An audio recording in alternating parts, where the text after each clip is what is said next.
সেদিন নিজাম ডাকাত কেন নিজামুদ্দিন আউলিয়া হতে পেরেছিলেন, সেই পথচারী তার যে চিন্তার মোড় ঘুরিয়ে দিয়েছিল। প্রিয় ভাইরা, আপনাদেরও চিন্তার মোড় ঘুরিয়ে দিতে পারে যদি আপনার অভিভাবক হিসেবে বাংলাদেশ ইসলামী ছাত্র মজলিসকে গ্রহণ করতে পারেন। আপনাদেরও জীবনের মোড় ঘুরিয়ে আপনারাও ডাকাত থেকে না হয়ে আউলিয়া হয়ে যেতে পারেন যদি আপনারা এরকম একটা অভিভাবকত্ব গ্রহণ করেন।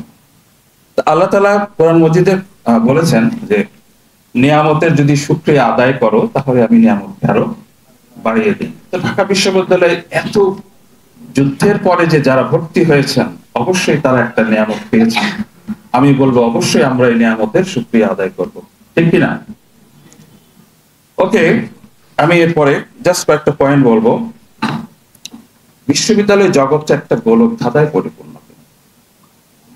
এখানে আলো এবং দুটোই পাশাপাশি অবস্থান করে। সামান্য পা পিছলে আপনি অন্ধকারের অতল গহ্বরে হারিয়ে যেতে পারেন।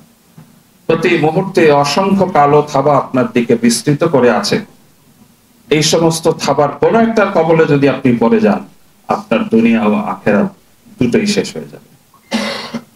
সুতরাং এই বিশ্ববিদ্যালয় জীবনটায় আমি নিজে দেখেছি, আমার চেয়ারম্যানের 1.5 বছরের জীবনে অসংখ্য ছাত্র হারিয়ে গিয়েছে, অসংখ্য মেধাবী জীবনে কিছুই করতে পারছে না, ছাত্রত্ব শেষ হয়ে গিয়েছে, ফিরে এসেছে, কোনো উপায় ছিল না, অর্ডিন্যান্সে কভার করে না, ভর্তি হয়ে কি করবে, জাস্ট একটা গাইডেন্স, অভিভাবক একজন দরকার।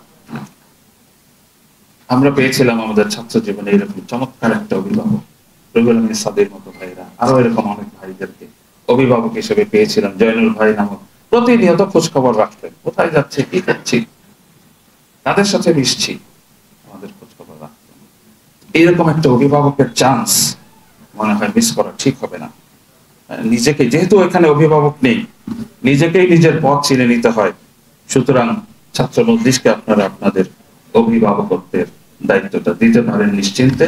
আর আরেকটা জিনিস আমি বলবো, ক্যারিয়ারের বিষয়ে যে আমাকে একটা শিরোনাম দিয়েছিলেন, ক্যারিয়ার বিষয়ে ভাবনা, আমি বলবো যা এই মুহূর্তে ভর্তি হয়েছেন ঢাকা বিশ্ববিদ্যালয়ে, ক্যারিয়ার বিষয়টা যখন চিন্তা মাথায় আসবে, মনে রাখবেন ক্যারিয়ার হচ্ছে অনেকটা আত্মকেন্দ্রিক, নিজেকে সেলফিশ করে দেয়, নিজেকে নিয়ে ভাবনা, নিজে কি করব, ভবিষ্যতে কি হব, কি হতে পারবো, এগুলো অনেক সময়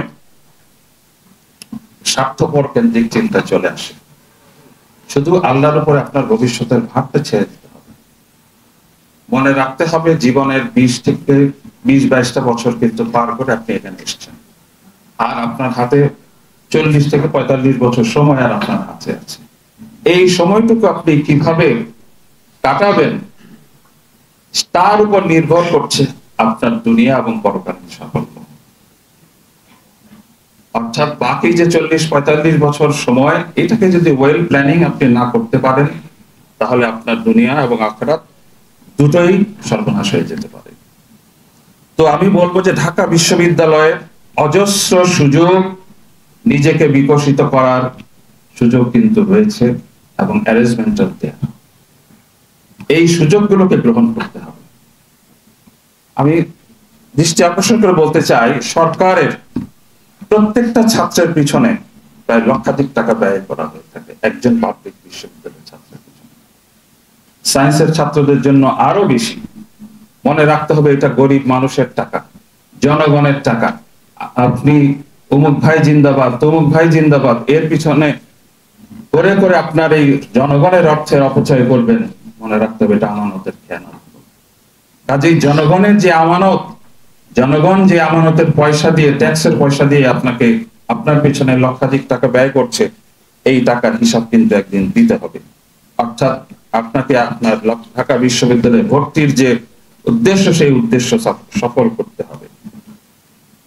এখানে প্রত্যেকটা আমাদের, আমি দেখে চট্টগ্রাম বিশ্ববিদ্যালয়ের ফার্স্ট ইয়ার সেকেন্ড ইয়ারে ইংরেজি শেখা এবং ইংরেজির একটা সার্টেন ক্রেডিট অর্জন করা বাধ্যতামূলক। ঢাকা বিশ্ববিদ্যালয়ে নিশ্চয়ই এরকম কোন অ্যারেঞ্জমেন্ট আছে কিনা জানি না, আমাদের সিলেবাসে এটা পার্ট অফ দ্য অর্ডিন্যান্স। আপনাকে সরকারি পয়সায়, আপনার কোনো পয়সা খরচ না করে ইংরেজির IELTS যতগুলো রিডিং, রাইটিং, লিসেনিং সবগুলো অ্যারেঞ্জমেন্ট বিনা পয়সায় সরকারি টিচার দিয়ে আপনাকে করা হচ্ছে। অনেক ছাত্ররা এটা ক্লাসই করে না।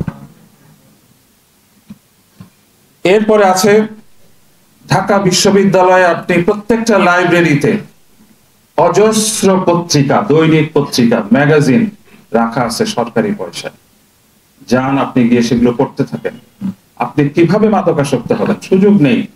আপনি আপনার সময়টাকে বেটার ইউজ করেন।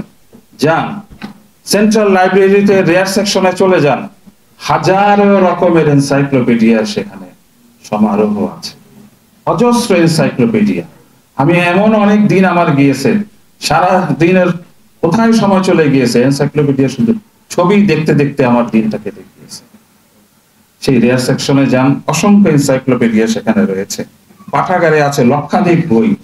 সেন্ট্রাল লাইব্রেরি, সায়েন্স লাইব্রেরি, আপনার ডিপার্টমেন্টের সেমিনার লাইব্রেরি, আপনার হলের লাইব্রেরি। এই গরিব দেশে এত আয়োজন আপনার লেখাপড়া, আপনার মেধাকে বিকশিত করার জন্য, এর চেয়ে আর কি হতে পারে? তো আমি বলবো যে এই দরিদ্র দেশের এই যে অজস্র সুযোগগুলো আপনার জন্য অফার করা হয়েছে, এই সুযোগগুলো গ্রহণ করুন। দ্বিতীয় বিষয় হচ্ছে ছাত্র মজলিসের অভিভাবকত্ব গ্রহণ করুন।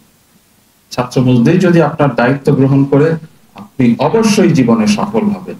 আপনি যেই পেশায় নিজেকে যেতে চান না কেন, সকল পেশায় আমাদের ভাইয়েরা আছেন আপনাদেরকে পরামর্শ দেওয়ার জন্য, দিক নির্দেশনা দেওয়ার জন্য, এবং আপনাদের জীবনকে পার্থিব শুধু নয় পরকালীন জীবনকেও সফল করার জন্য। There are lots of arrangements in Islamic Chhatra Majlis. So enjoy your life in Islamic Chhatra Majlis and enjoy the nihat, and Allah Ta'alaর সন্তুষ্টি অর্জনের জন্য নিজের প্রত্যেকটা মুহূর্তকে ব্যয় করার জন্য চেষ্টা করব। আল্লাহ তাআলা আমাদের সবাইকে কবুল করুন। আমিন। আসসালামু আলাইকুম ওয়া রাহমাতুল্লাহি ওয়া বারাকাতুহু।